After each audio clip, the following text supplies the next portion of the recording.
সুন্দর সুন্দর রেসিপি হচ্ছে। আমাদের ওয়াসিম ভাইয়া মাছ ভাজতেছে, আর সজীব ভাই যে ইলিশ ভর্তা বানাচ্ছে সুন্দর করে। এই যে আমাদের ওয়াসিম ভাইয়া মাছ ভাজতেছে সুন্দর করে।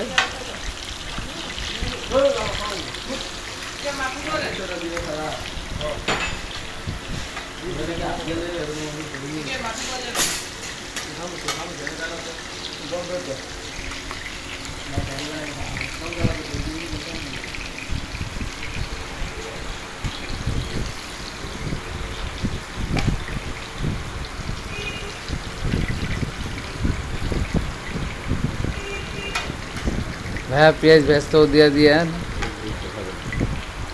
খাবে না?